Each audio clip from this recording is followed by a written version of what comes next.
శ్రీ సూర్యదేవాయ నమః. మాఘశుద్ధ సప్తమి సూర్యభగవానుడు పుట్టిన తిథి. సకల జగత్తుకి వెలుగునిచ్చే సూర్యుడు తన దిశను ఉత్తరానికి మార్చుకునే తిథియే రథసప్తమి.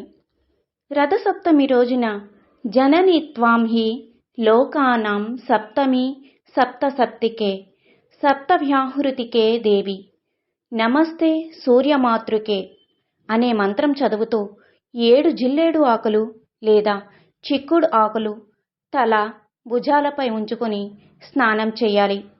ఇలా చేయడం వలన 7 జన్మలలో చేసిన 7 పాపాలు తొలగిపోతాయి.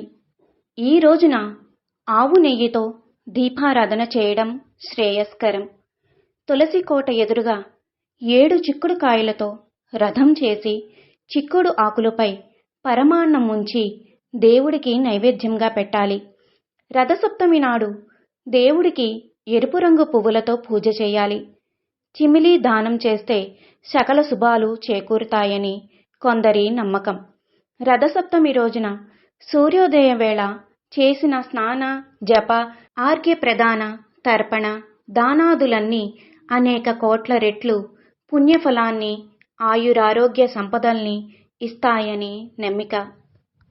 అయితే రథసప్తమి రోజున స్నానం చేసేటప్పుడు చదవవలసిన శ్లోకం నమస్తే రుద్రరూపాయ రసానాం పతయే నమః అరుణాయ నమస్తేస్తు హరివాస నమోస్తుతే యద్యజ్జన్మ కృతం పాపం మయా జన్మసు సప్తసు తన్మే రోగం చ శోకం చ మా కరీహంతు సప్తమి ఏతజ్జన్మ కృతం పాపం యజ్జన్మాంతరార్జితం మనోవాక్కాయజం యచ్చ జ్ఞాతా జ్ఞాతే చ ఏ పునః ఇతి సప్తవిధం పాపం స్నానాన్మే సప్తసప్తికే సప్తవ్యాధి సమాయుక్తం హరిమాకరీ సప్తమి.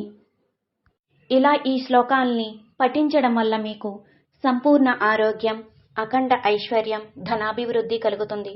ఆ సూర్య భగవానుడి ఆశీస్సులు ఎల్లప్పుడూ మీపై ఉంటాయి. ఓం శ్రీ సూర్యదేవాయ నమః.